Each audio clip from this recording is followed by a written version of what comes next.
ሲጠራ ቶሎ አቤት አቤት አቤት ከጠራት ራሱ ይድ በቃ ተጨቃጨቅ እሺ አንተ ደግሞ ይደነዝ እየተባለ የሚሰደብም አለ እና የሷ ትንሽ ጠጉሯ እንደው ረዘም ስላለች አፍንጫዋም ቀጥ ያለች እንደገና ደግሞ ጣቶቿም ትንሽ ከተስተካከለች በቃ ደስ ብሎ እሱ የበታች ሆኖ እየተኮረኮመ የጫማ ሌባ ይመስል ይኖራል ማለት ነው። መሆን የለበትም። በመጀመሪያ ስታገባ በትምህርትም በእውቀትም በማንኛውም በውበትም የሚመጥንህን ማግባት ነው። ካንተ በላይ የሆነች የምትንጠራራ ተንጠራርቼ ምርቴ በጠስ ብላ የምትዘል ሴት ጋር አንተ ከበታችሁ ነህ። ማን ነው አለ? አንተ የአምስተኛ ክፍል ተማሪ ከሆንክ እሷ ደግሞ ነርስ፣ ዶክተር፣ ፕሮፌሰር ከሆነች ምን አንጠራራህ አንተ? እሷ የምታወራው እንግሊዘኛ ነው። ጉድ ሞርኒንግ ትላለች። አንተ እንደምን አደርሽ ዘይነባ ብትላት አይሆንም። እሷ ወደ ስራ ፊልዷ ስትሄድ በየሆስፒታሉ በየተለያዩ አካባቢ አይ ዘዝ ሃይ ሃው አር ዩ ይላታል። አንተ ተሷ ሰማህ ብለህ ሃው አር ዩ ልትል ትችላለህ፣ እየጎተትክ ማለት ነው። እሷ ደግሞ ፊደሎች ዋጣ አርጋ ሃይ ሃው አር ዩ ትላለች። አታውቀውም አንተ ራሱ እንደው ዝም ብለህ በንዴት እንዲሁ ምን ብላ ይሆን እያልክ ማበድ እንጂ ትርጉም የለውም። ስለዚህ ሰው ከሱ ጋር እኩል የሚሄደውን ሰው ነው ማግባት የሚችለው። በትምህርትም ሊሆን ይችላል፣ በውበትም ሊሆን ይችላል። አንተ ድፉንፉን ያልክ ነገር ነህ። ለምሳሌ መልክ የለ እንደገና ቦርጭ ደግሞ ዝም ብሎ ቦዳ መሬት ላይ የበቀለ ዱባይ መስል ቦርጭ አንዳች አክሎ ወጥርጥር ብላሽ እምንኖር ከሆነ ገንዘብ እንኳን ካለ ለገንዘብ ውሃ ታመጡ እንደ ጀማዛሪ ይሄ አለ ገንዘብ እንኳን ካለ ለገንዘብ ብላ ልኖር ትችላለህ። ሲል ችግር የለባት። ብር ይኑርህ እንጂ አይንህ ጥርስክ ኧረ ምን አሻትና ይዋ ግንሳ ብር ከለለክ እንዱ ዝም ብለህ ኩርችፍችፍ ያልክ ከሆንክ ያንን የኛን ጥቁሩ ነው ይፈን አንድ ጥቁሩ ይፈን ነበረን መጋል የሚባል እሱንም መመስል ከሆነ ጉቶ ነገር ከሆንክ ምን ብላ ተቀምጣለች? እንደገና ሌላው ሰው ደግሞ ምን ያታል ወይ ዩ አስዊት ይላታል። ማር የመሰልሽ እንደው አንቺ ምን የመሰልሽ ቆንጆ እንደው ቆንጆሽ ቢትፉል እንዴት ነው ከዚህ ጋር የምንኖረው ከጉቶ ጋር ሲላት አንተ ጋር የምንኖረው ዝም ብሎ ሀብቱ ገንዘብህ እንደው ብርህን ለማባከን እንጂ ወዴት ነህ ለምሰል ማለት ነው። እና ዝም ብለህ ጊዜህን እያባከንክ ነው። ተከብረህ አትኖርም። እሷም ቤት ወጣች። በእንግሊዘኛ እናገሯት ወይ ደግሞ አሁን ፈረንሳይኛ ሁላ መጥቷል። አታውቁትምና ነው እንጂ ከትሮ ቫንቱራ ዜጎት ዲዝኖፍ ሴኮንድ ሸንክ ቫንጁር ይባላል። ጧጧት የሆነ ጊዜ ሰቫቪያን ይባላል። አንተ ሁላ ትችለዋለህ ከአራተኛ ክፍል ካልተማርክ። አንተ ሽሮ እንዳይወድ ብለህ በጧት በማታ ተፍተፍ ትላለህ። እሷ ደግሞ በፈረንሳይኛ በአዲስ ቋንቋ ምናምን ካወራች ጧት ጀምረ መኪናም ካለክ አንተ እንደ ቤት ሹፌር እሷ እንደ ሹገር ማሚ እያሽከረከረችክ በእንግሊዘኛ በፈረንሳይኛ አጎን ስታወራ ምንም ነገር ሰላም አይሰማህም። ምንም ሰላም አይሰማህም። ምን እያለች ይሆን? ሰደበችኝ እንዴ?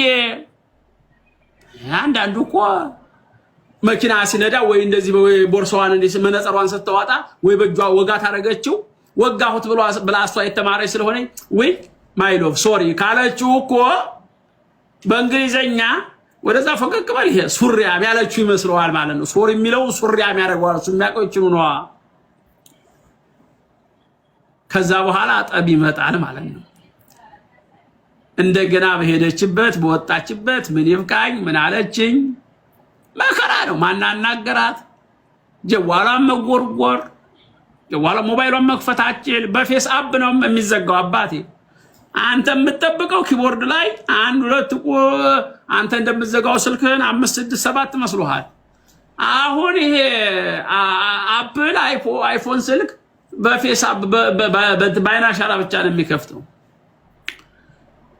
ብትከፍተውስ በምን ቋንቋ ልታነበው?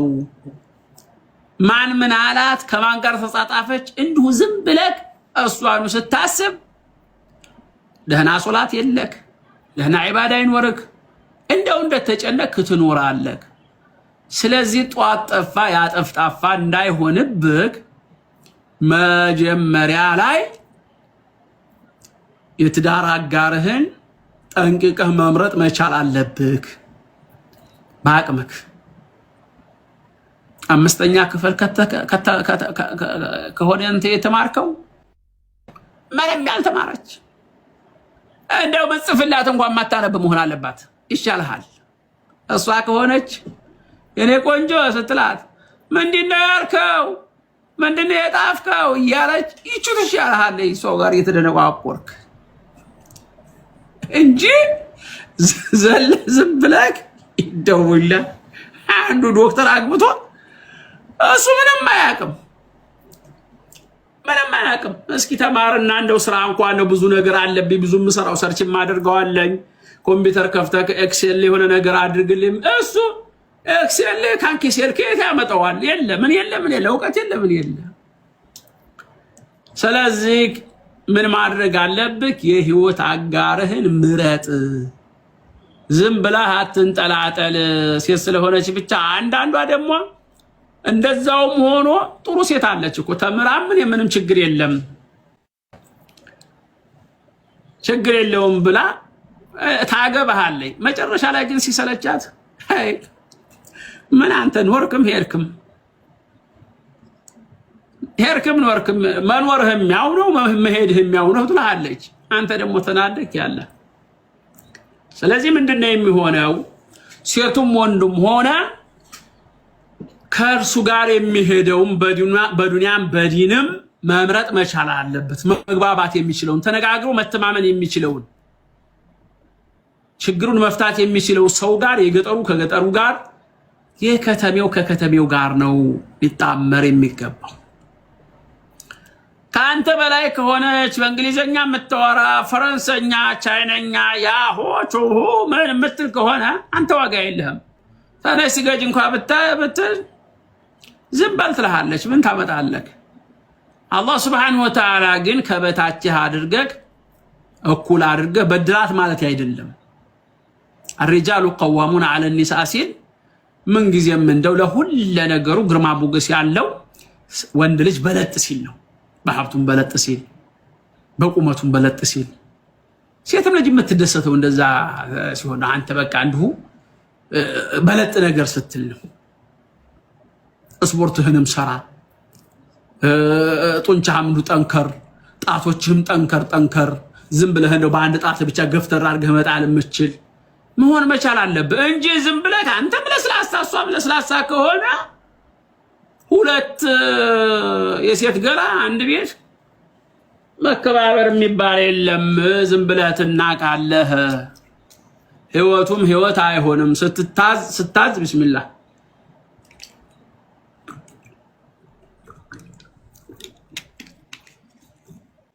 ስትናገር የምትፈራ ስታፈቅር የምትወደድ መሆን መቻል አለበት። እንደዛ አይነት ከሆነ እቤት ውስጥ ዋጋ ካለ ካንተ ቂማ ያለክ ወንድ ከሆንክ አዘህም ትሰማለክ። ከዛ በኋላ ቤተሰቦችህን ማስተማር፣ ሚስትህን ማስተማር። አንዳንዱ የተረገመ ሰው እቤት ላይ ውጭ ላይ ሸኽ ነው። እቤት ግን ሚስቱ ፋቲሃን እንኳን አታውቅም። ኢያከ ነዕቡዱ በይ ስትባል እያከባበዱ ትባላለች። እሱ ሼክ ዶክተር ፕሮፌሰር። ይሄ ምንድነው? ሐላፍትናውን ዘንግቷል።